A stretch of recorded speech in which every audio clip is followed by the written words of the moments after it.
I never imagined my husband's silver Volvo was a black box holding a terrifying betrayal. When his best friend stood on my porch shivering under the pouring rain, he shoved a spare key into my hand.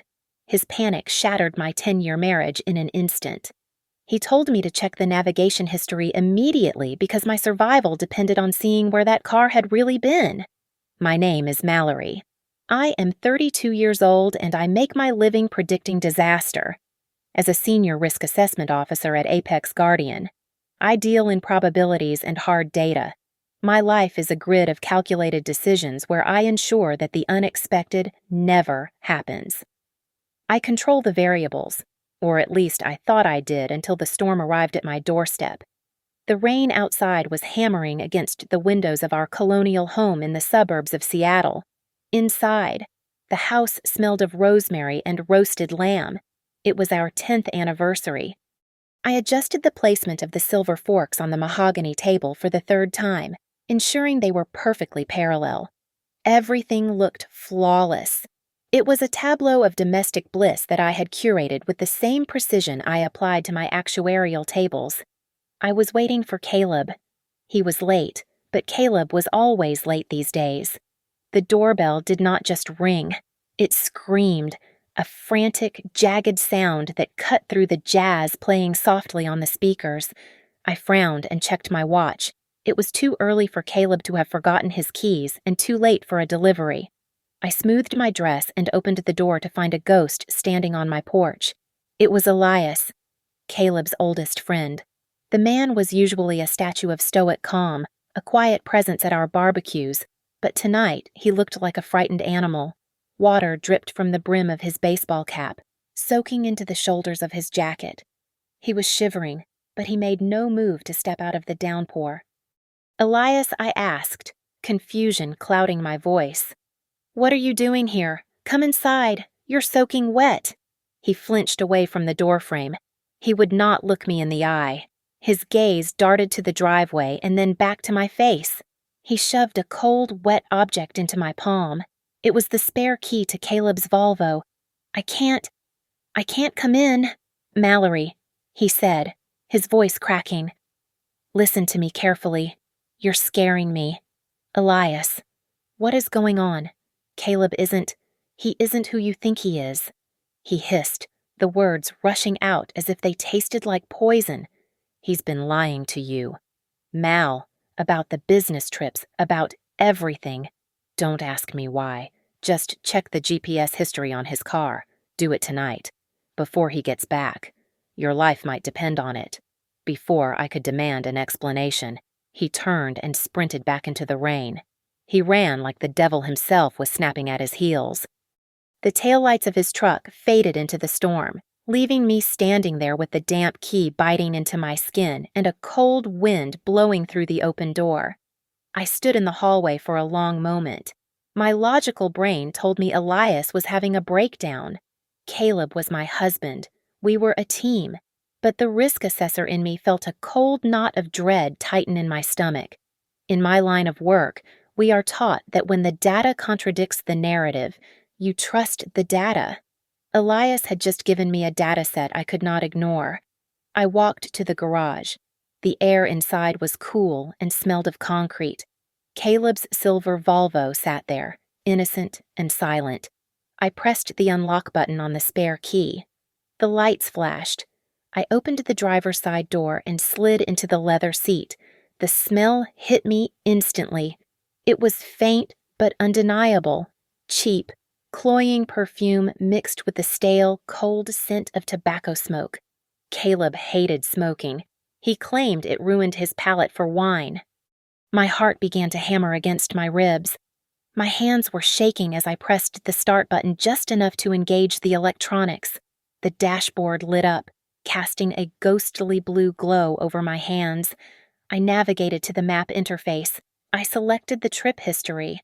I expected to see the route to the airport or his office downtown. I was wrong. The screen populated with a web of red lines that had nothing to do with his job. The most frequent destination over the last 3 months was not the Apex Guardian Tower. It was a pin dropped in the middle of the Raven District, A desolate industrial park that had been abandoned since the 90s, and right next to it, another location appeared again and again, a private residence labeled simply as the Glass House. I sprinted from the garage to my home office, my heels clicking sharply against the hardwood floors. I needed answers, and I needed them now. I woke up my work laptop and logged into the Apex Guardian secure server. My company maintained a private database of high-risk commercial entities that did not appear on standard search engines. I typed in the address for the Glass House. The screen flashed a red warning banner almost immediately. It was not a residential home or a registered business. It was flagged as an unlicensed private club, heavily associated with underground high-stakes gambling and money laundering operations. My stomach turned over.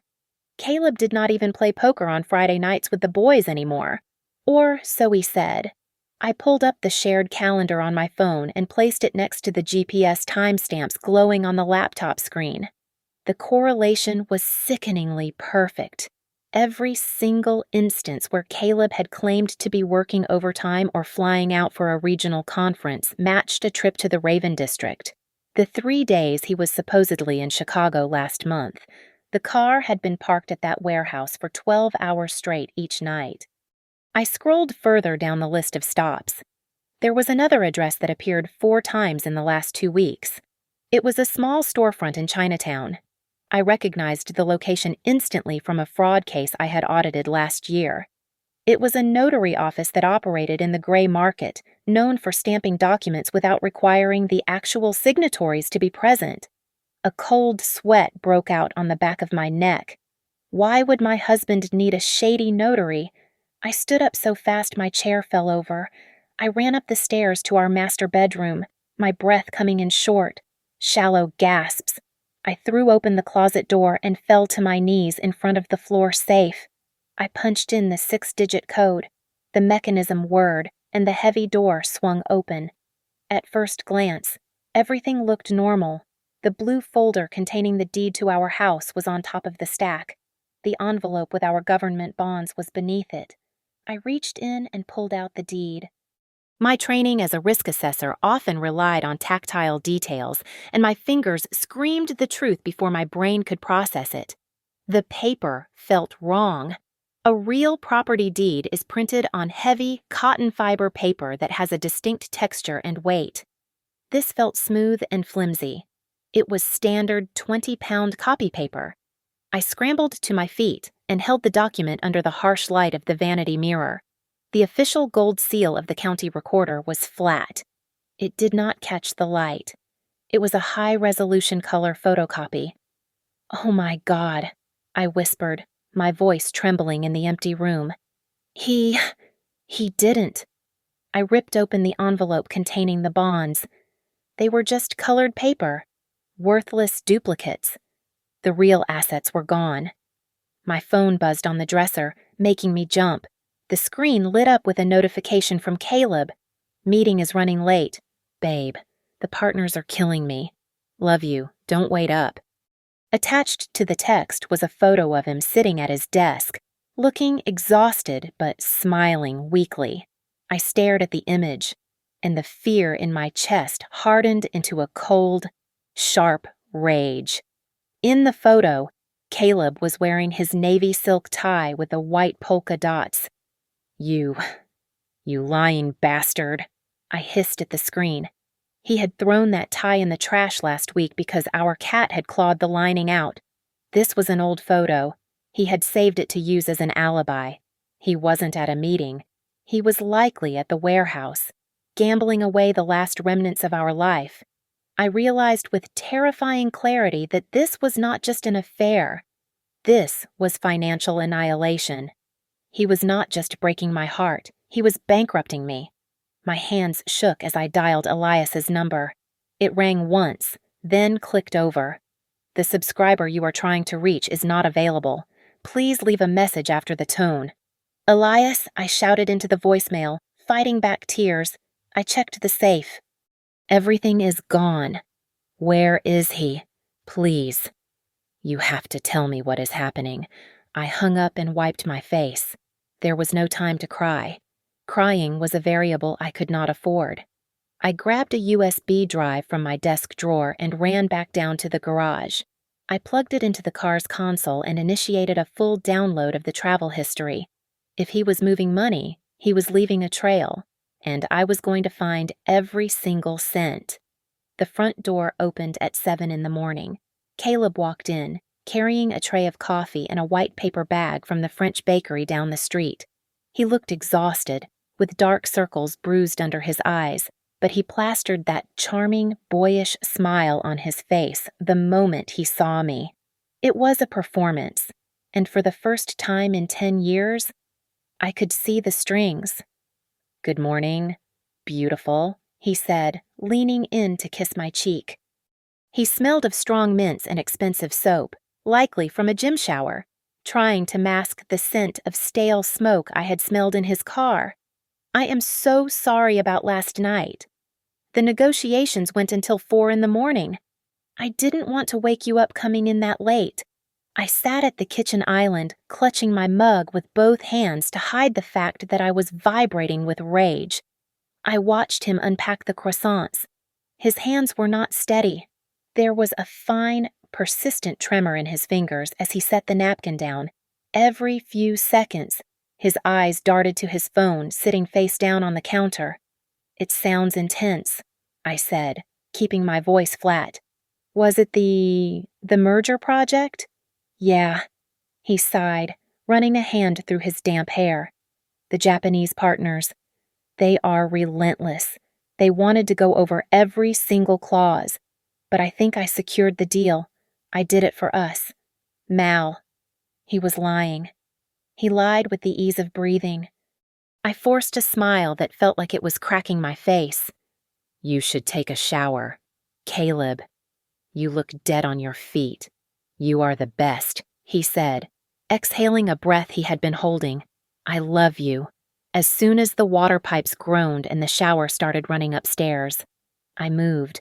I did not run. I walked with the cold purpose of an executioner. I went to the entryway where he had hung his suit jacket.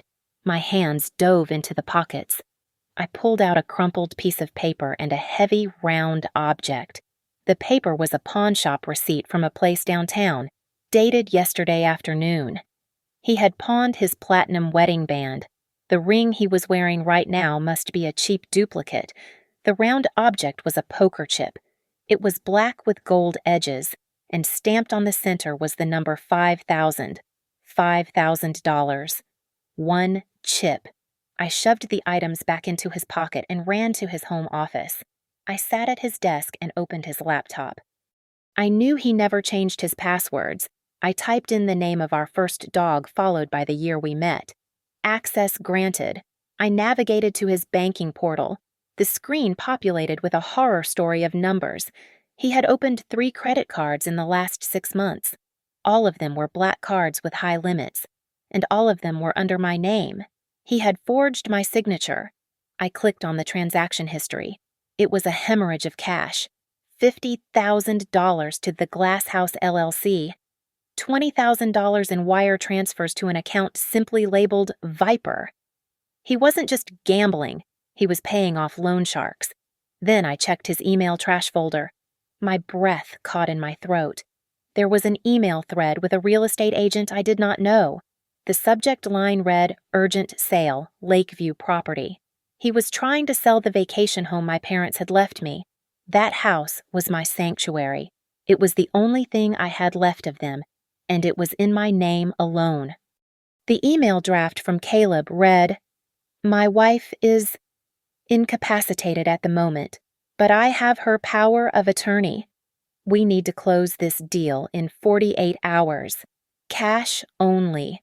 I stared at the screen, and the last shred of love I had for him evaporated. It was replaced by a visceral disgust. I looked at the ceiling, imagining him scrubbing himself clean in the shower upstairs. He was not a partner. He was a parasite.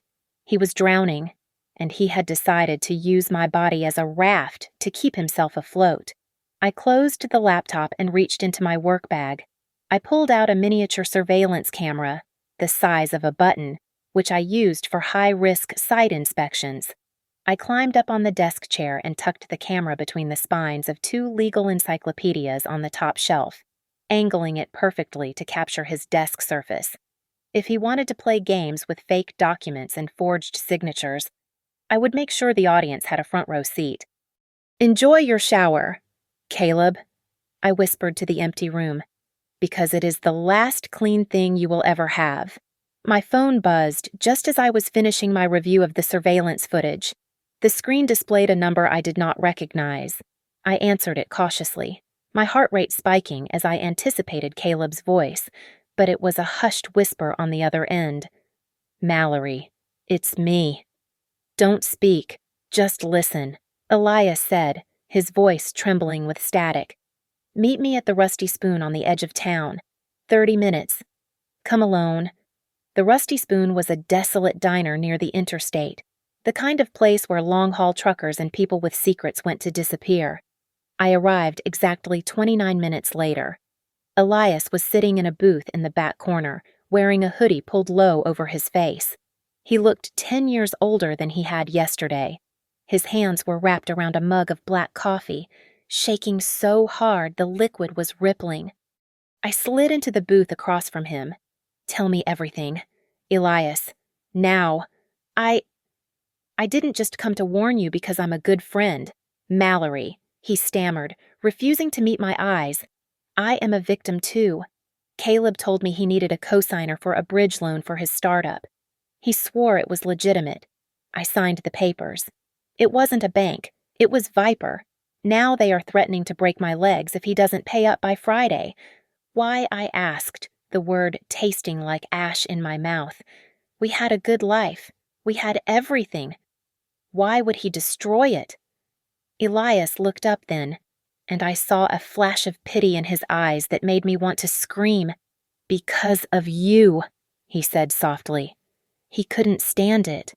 "You making partner, you buying the cars, you paying for the vacations." He felt small. "He told me he felt like your employee, not your husband. He wanted to hit a jackpot so big he could walk in and throw $1 million on the table and be the man of the house again. It's pathetic." "But that is the truth." I sat back against the cracked vinyl seat. His ego. He was burning down our world to feed his fragile ego. "There is something else," Elias continued, leaning in closer. "The GPS history. It doesn't just go to the casino. Check the third location again. The storage unit near the docks. That is where he keeps the things he stole from you. Stole from me." "What are you talking about?" "Your grandmother's sapphire set," he whispered. "The vintage one. He told you he took it to the jeweler for maintenance last month." "Right. It never went to the jeweler. It is sitting in a crate in a damp warehouse, waiting to be sold to a fence." The air left my lungs as if I had been punched. Those sapphires were the only thing I had left of my grandmother. I had worn them on our wedding day. "He is going to lose it all tonight. Mallory," Elias warned, his voice rising in panic. "He is desperate. He calls it his final play. He is planning to leverage the equity in your house for a loan to play one last high-stakes table. It is an all-or-nothing bet. He can't do that," I said, my voice cold. "The house is joint property. He needs my signature." "He has been practicing your signature for months," Elias replied. "He is going to forge it tonight. You have less than 24 hours before the bank or the sharks own your home." I looked at the terrified man across from me. I should have hated him for enabling Caleb, but I needed him. I was a risk assessor. I knew how to mitigate damage, and I knew how to set a trap. "Listen to me very carefully," I said, my tone shifting from shock to command. "I can get you out of this. I have resources. I can cover your debt to Viper so they leave you alone." Elias's eyes widened with hope. You would do that." "On one condition," I cut in sharply. "You work for me now. I am going to draft a plan, and you are going to help me execute it. We aren't just going to stop him. We are going to let him think he has won, and then we are going to bury him." "What do you need me to do?" he asked. Get back in touch with him. Tell him I suspect nothing. Tell him I am actually looking to invest some money. Make him believe the fish is biting. I stood up and threw a $20 bill on the table. Go home. Elias. Wait for my signal. Tonight. We are going to catch a thief. I walked out of the diner and into the harsh afternoon sun. The sadness was gone. I drove home with a clear mind, plotting every step of the performance I was about to give. It would be the greatest lie of my life. I spent the afternoon transforming our dining room into a stage set for the perfect lie. I roasted a prime rib with rosemary and garlic, opened a bottle of Cabernet that cost $300, and lit every candle we owned. I wore the silk emerald dress Caleb used to say made me look like a movie star. When I looked in the mirror, I did not see a heartbroken wife. I saw a predator applying war paint. When Caleb walked through the door at 7 o'clock, he stopped dead in his tracks. The scent of roasted meat and expensive perfume hit him, and I watched his shoulders drop 3 inches. The tension that had been coiling inside him all day released. He thought he was safe. He thought I was still the oblivious, doting wife waiting for her husband to come home from the war. Wow, he breathed, loosening his tie. Mallory. What is all this? I just wanted to make tonight special, I said, walking over to hand him a glass of wine. I feel like we have been so distant lately. I wanted to remind you of how good we are together. He drank the wine in one long gulp. You are amazing, Mal. I don't deserve you. No, you don't, I thought, but I smiled and led him to the table. We ate in the soft glow of the candlelight. I let him talk about his day, nodding at his fabricated stories about difficult clients and market fluctuations. Then, as he was cutting into his beef, I dropped the bait. You know, I said casually, swirling my wine. I have been thinking about what you said earlier, about the future.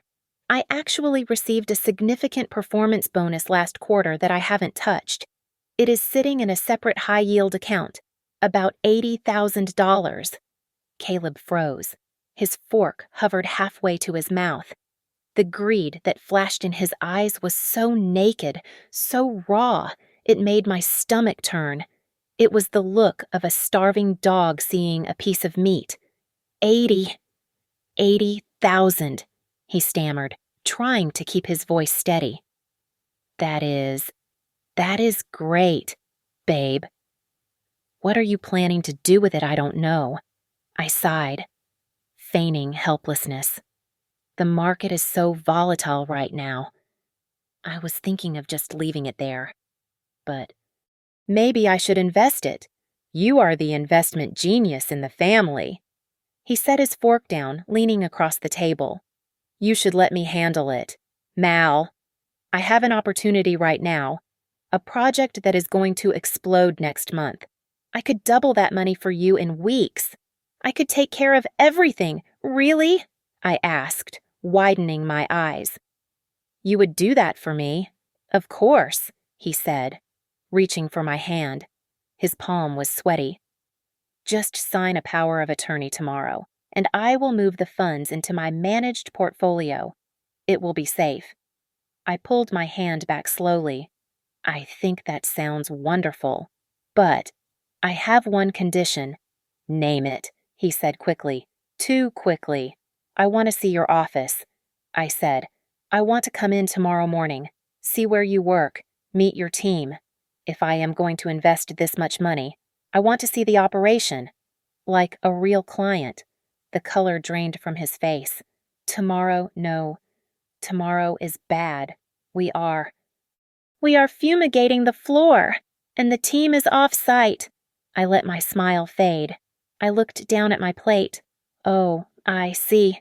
It's just, sometimes I feel like you are ashamed of me, like you don't want me in your world. No, it's not that he panicked. He needed that money.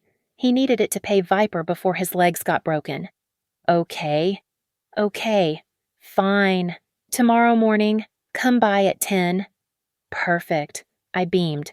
He excused himself to go to the bathroom a moment later. I sat perfectly still and looked at the reflection in the dark, sliding glass door of the patio. I could see him in the hallway. He wasn't going to the bathroom. He was frantically typing on his phone. I need a setup. I imagined him typing to his con artist friends. She wants to see an office. Get the actors. Tomorrow at 10. He walked back into the room with a relieved smile, but my smile had died the second he turned his back. That night, lying in bed next to him was torture. He fell asleep quickly, confident that he had secured his lifeline. I lay awake, listening to the rhythm of his breathing. Every time his arm brushed against mine, my skin crawled. I felt like I was lying next to a corpse.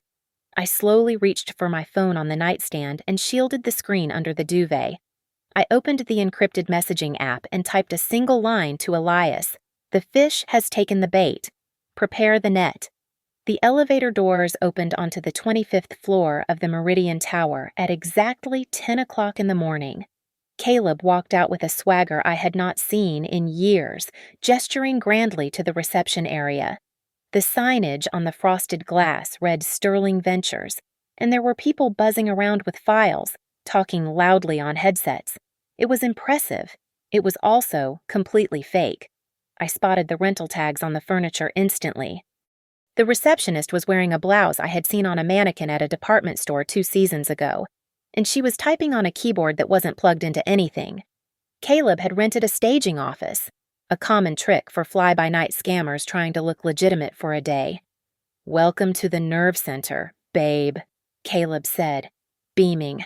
"This is where the magic happens. It's incredible."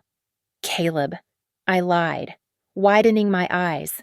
"I had no idea your operation was this big." He led me to a corner office with a view of the city. On the desk lay the transfer documents I had requested. I sat down and pulled a pen from my purse. This was the moment. I read through the papers. To the untrained eye, it was a standard power of attorney granting him full access to my bonus account. In reality, I had swapped the header page with one that contained a subtle, legally binding clause in the fine print that rendered the document void if the countersignatory me did not confirm the transaction via biometrics within 5 minutes. "Just sign here," Caleb urged, tapping the paper. His fingernails were bitten down to the quick. "And I can get the transfer started before the market closes." I signed my name with a flourish. "There. All yours." He snatched the paper up as if it were a winning lottery ticket. "I need to run this down to legal immediately," he said, already backing toward the door. "You stay here. Relax. I will be back in 20 minutes. He didn't go to legal. As soon as the elevator doors closed on him, I pulled out my phone. I had slipped a burner smartphone into the lining of his leather briefcase while he was in the shower that morning. The GPS dot was already moving fast, heading away from the financial district and straight toward the Raven district. I left the fake office without a word to the fake receptionist and got into my car. I followed the signal to the edge of the city, parking 2 blocks away from the glass house.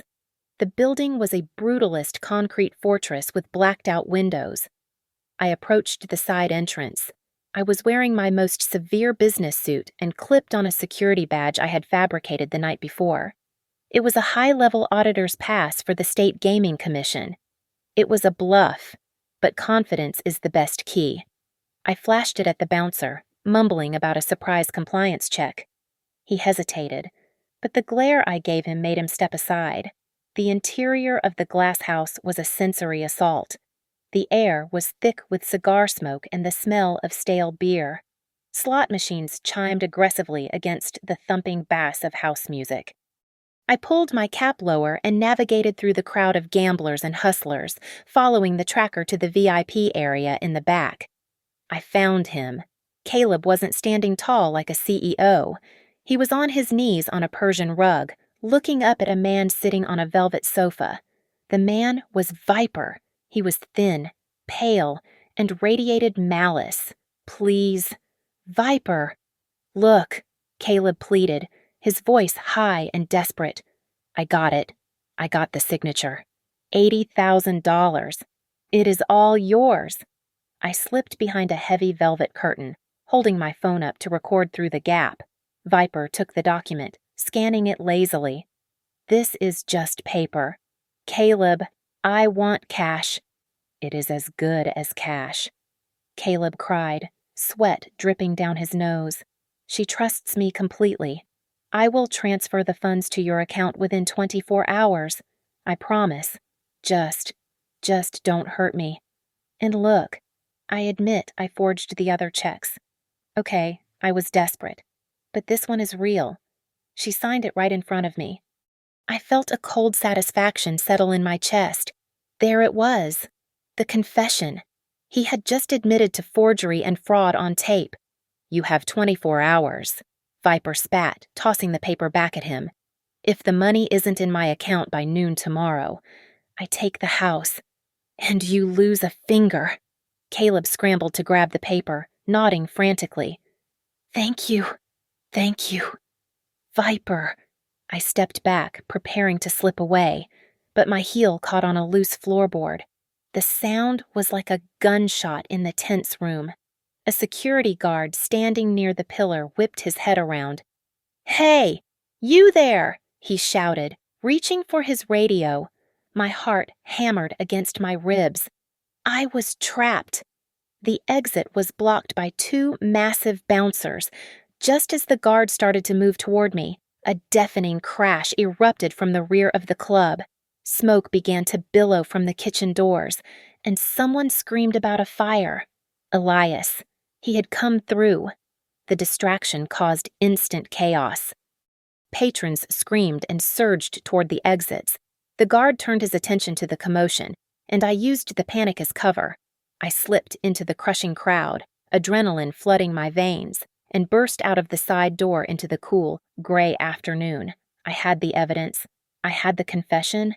And now, I was going to go home and prepare the final act. The notification on my phone arrived at exactly 2:45 in the afternoon. It was a failed transaction alert from the bank. Caleb had tried to transfer the funds, but the account number on the power of attorney document was off by a single digit. I had changed a 3 to an 8 in the fine print. It was a subtle error, invisible to a desperate man, but glaringly obvious to a banking algorithm. I knew he would be coming. He would be driving fast, fueled by adrenaline and the terrified realization that Viper was going to come for him. I was ready. I sat in the high-backed armchair in our living room, my hands folded calmly in my lap. Opposite me, sitting on the sofa with confused expressions, were Caleb's parents, Robert and Linda, and our family attorney, Mr. Henderson. I had invited them over for urgent tea, citing a family emergency. The front door slammed open with enough force to rattle the windows.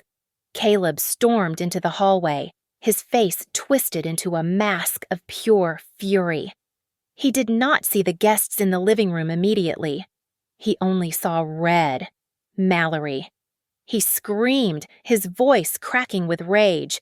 You treacherous bitch! You gave me the wrong number! Do you have any idea what you have done?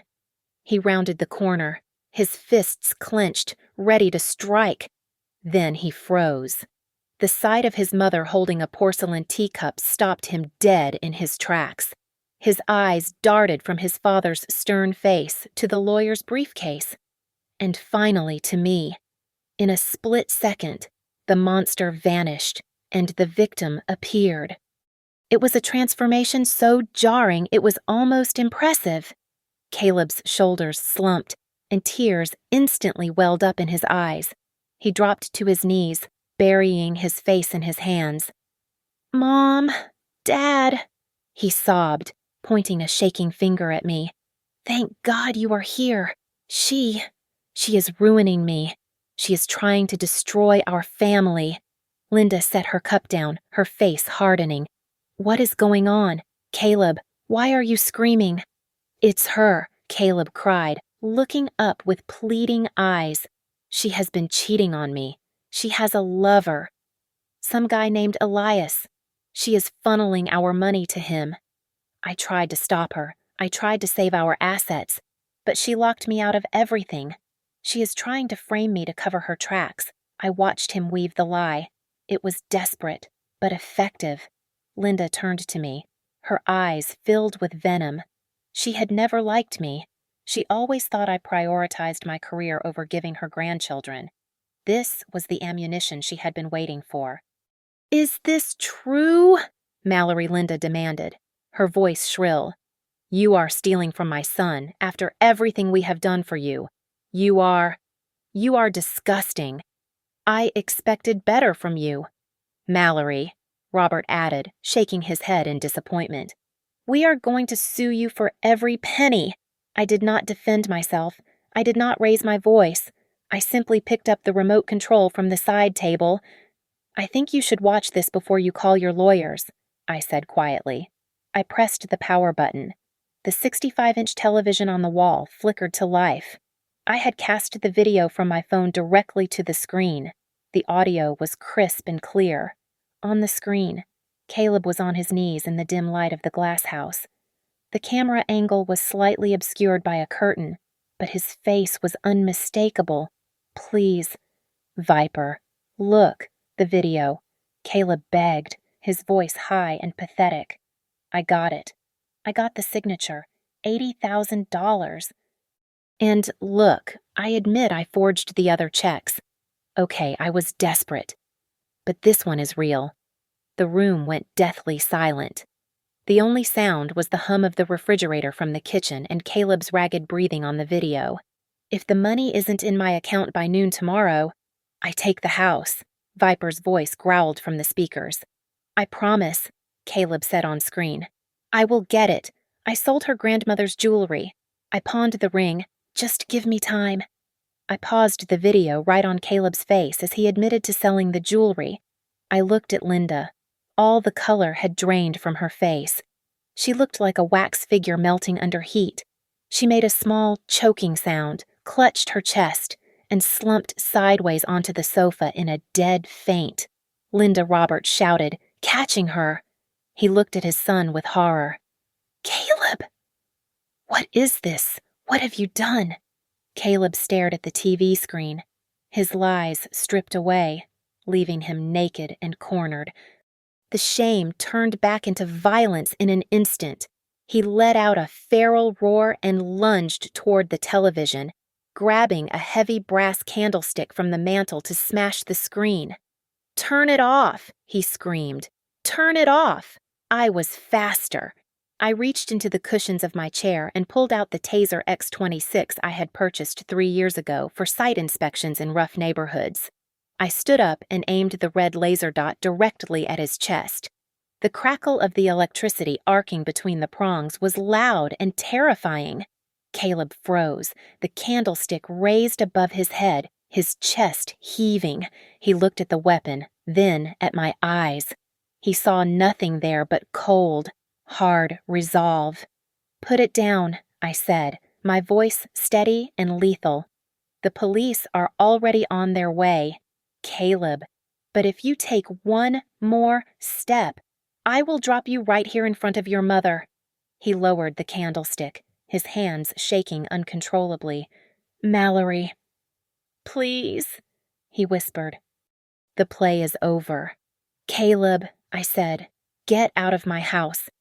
Caleb was physically gone from the house, but like a malignant tumor, he refused to be easily excised. 2 days after the confrontation, I was served with legal papers. He had hired a bottom-feeding attorney who worked out of a strip mall, a man known for dragging out divorces to bleed the opposing party dry. Caleb was suing me for dissipation of marital assets and emotional distress, claiming I had tricked him into a mental breakdown. It did not stop there. He launched a digital smear campaign. He posted long, rambling updates on social media claiming I was suffering from a psychotic episode and was a danger to myself. Then came the anonymous letter to Apex Guardian. It arrived on the desk of the Human Resources Director, alleging that I was unstable and leaking client data. I was summoned to the executive boardroom at 9 o'clock in the morning on a Tuesday. The room was cold, dominated by a long glass table and men in expensive suits who looked at me not as a colleague, but as a liability. Mallory. These allegations are serious, the director of operations said, sliding a printout of Caleb's accusations across the table. We cannot have a risk assessor who is, herself, a security risk. Pending a mental health evaluation. We are placing you on administrative leave. I did not flinch. I did not cry. I reached into my briefcase and pulled out a thick black binder. I slid it back across the table. I expected this. I said calmly, "My husband is a desperate man. But before you make a decision, you need to look at page 4. Caleb didn't just steal from me. He used his spousal access to our benefits portal to open a secondary routing account. He has been laundering money through a shell company that technically lists Apex Guardian as a guarantor." The director frowned, flipping open the binder. Silence descended on the room as they read the forensic accounting report I had compiled. I watched their expressions shift from skepticism to alarm. He used our corporate tax ID, the legal counsel asked, his face pale. "Yes," I replied, "and he did it to pay off illegal gambling debts. If you fire me, he wins, and this becomes a public scandal. If you back me, we crush him, and we seal this breach quietly." The atmosphere in the room changed instantly. I was no longer the unstable wife. I was the whistleblower who had just saved them from a federal audit. By noon, the entire legal might of Apex Guardian was at my disposal. They did not just support my divorce, they went to war. By 4 o'clock that afternoon, we had obtained an emergency injunction freezing every single asset Caleb had access to. We locked the joint accounts, the credit cards, and even the small savings account he thought I didn't know about. He was penniless. Then came the final blow. Elias met me in the lobby of the building, handing me a flash drive. "I found it," Elias said, looking around nervously. "Caleb sold the client list from your laptop.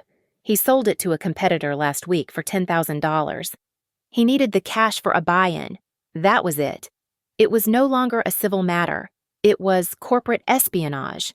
I was driving home when my phone rang. It was Caleb. I let it ring 3 times before answering. Mallory. His voice was a wreck. It was broken, wet, and terrified. "Mallory, please. You have to help me. My cards. None of them work. I can't buy gas. I can't buy food. Vipers guys. They are looking for me. They know I don't have the money." "That sounds like a high-risk situation." "Caleb," I said, my voice devoid of any warmth. "I am your husband," he screamed, and I could hear the wind whipping around him. "Doesn't that mean anything to you? I am going to die out here. You have to transfer some money. Just $5,000. Please." "I am begging you. I can't do that." I said, "The assets are frozen pending the investigation into your theft of trade secrets." What he choked out. No, you can't prove that. I already did." I interrupted. "And Caleb, I didn't just freeze the accounts." "What did you do?" he whispered. "I tracked the call you just made," I said, checking the time on the dashboard. "You are parked behind the old gas station on Route 9, aren't you?" There was a silence on the line, heavy and suffocating. How do you know that?" "Because I am the one controlling the board now," I said softly. "Don't bother running. Look in your rearview mirror. Tell me, do you see the flashing lights yet, Mallory? Don't do this. Have a nice life. Caleb, check your GPS. The police are already there." I ended the call just as I imagined the sirens drowning out his screams. I placed the phone on the passenger seat and merged onto the highway, heading toward a future that finally belonged to me. The line went dead, but I did not stop watching. I sat in my car, parked on a high ridge overlooking the industrial shipyard, the engine idling quietly. Beside me, Elias held a pair of high-powered binoculars, his knuckles white as he gripped them. We were the audience for the final act of a tragedy Caleb had written for himself, on the tablet resting on my dashboard. The red dot representing Caleb's car was moving at reckless speed, He was not surrendering. I knew exactly where he was going. He was heading to the third location I had found on his GPS history, a rented shipping container at the edge of the docks. It was his escape hatch. Over the last 5 years, he had been siphoning cash from our joint accounts, skimming off the top of his failed investments and converting it into gold bars and untraceable cash. He believed he had a nest egg worth over $300,000 waiting for him. He is turning onto the access road, Elias said, his voice tight. He is going for the container. Let him go, I replied, staring down at the maze of rusted metal crates below. He needs to see it. Down in the yard, a tiny figure burst out of the silver Volvo. Even from this distance, I could see the frantic, jerky movements of a man possessed by panic. Caleb scrambled toward a blue container in the third row, fumbling with his keys. He was running out of time. The wail of sirens was already rising in the distance, a chorus of consequences closing in from the highway. He threw the heavy latch open and swung the metal doors wide. I imagined the look on his face. I didn't need binoculars to see it because I knew exactly what was inside. Nothing. The container was empty. The duffel bags of cash, the gold coins, the emergency passports I had removed them all 3 days ago. I had hired a private security team to clear the unit the moment I confirmed ownership. In the center of the hollow metal floor, I had left a single white index card taped to a chair. I knew he was reading it right now. I am a risk assessor. Caleb. I identified a high-risk asset and liquidated it last week. Consider this a foreclosure. Caleb staggered back from the container as if he had been physically struck. He grabbed his hair, spinning around in a circle, screaming something that was lost to the wind. The sirens were loud now. Blue and red lights began to flash against the gray sky as police cruisers swarmed the entrance of the shipyard. He is running back to the car, Elias said. He is going to try to run. Caleb threw himself into the driver's seat of the Volvo. He slammed the door. I watched the brake lights flare. He was aiming for the edge of the pier. In his twisted mind, driving into the dark water was better than facing the humiliation of a prison cell. "Mallory, stop him!" Elias shouted. "I already did," I said calmly. I picked up my phone and opened the Sentinel Safe app. It was a vehicle security application Caleb had installed on my phone 2 years ago. He had told me it was so he could track me and ensure I was safe in case of a breakdown. In reality, it was just another way for him to control me. But he had forgotten one critical detail. He had registered the Volvo on the same family plan. I tapped the button labeled Remote Lockdown. Down on the dock, the silver car shuddered. The engine cut out instantly. The electrical system died, locking the doors and engaging the parking brake. Caleb was trapped in a metal cage of his own making. I watched through the binoculars as he pounded his fists against the steering wheel. I could almost hear his screams through the glass. "Damn it!" "Start, start," I whispered, mimicking what I knew he was shouting. The police cruisers surrounded the vehicle within seconds. Officers with drawn weapons swarmed the car. They dragged Caleb out of the driver's seat. He was kicking and thrashing, a desperate animal caught in a snare. They forced him to the ground, cuffing his hands behind his back. "It is over," Elias exhaled, lowering the binoculars. He looked at me, searching for tears or a sign of heartbreak. There were none. I felt a profound, icy silence where my love used to be. I watched the man I had vowed to spend my life with being shoved into the back of a squad car. He was charged with fraud, forgery, money laundering, and grand larceny. He had lost his reputation, his freedom, and the fortune he stole. "Are you okay?" Elias asked gently.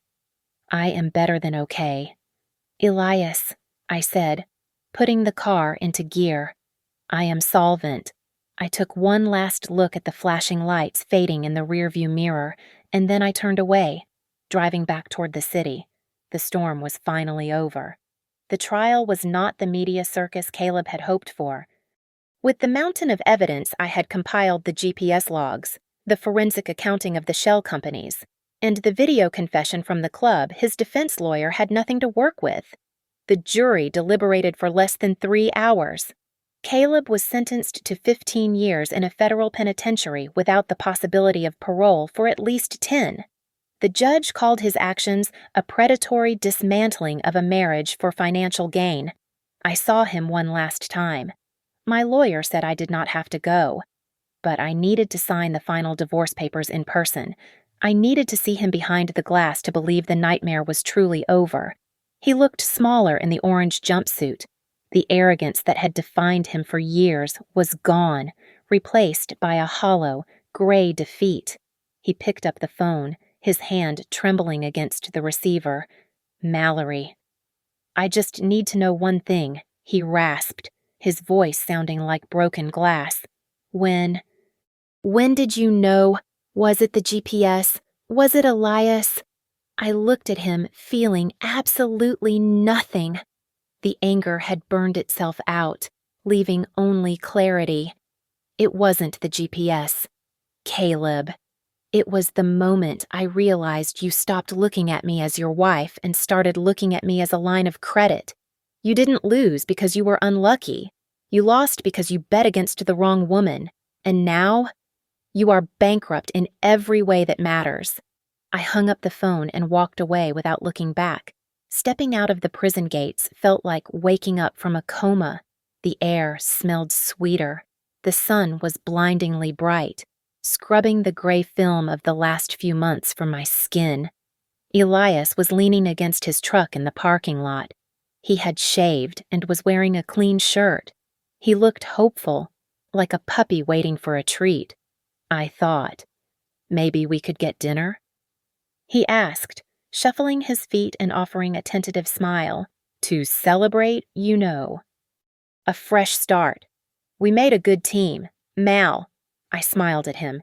It was a genuine smile, but it was a goodbye. "Thank you, Elias, for everything, but I don't need a fresh start with someone else right now. I need to figure out who I am when I am not cleaning up a man's mess." His smile faltered, but he nodded. I did not get into his truck.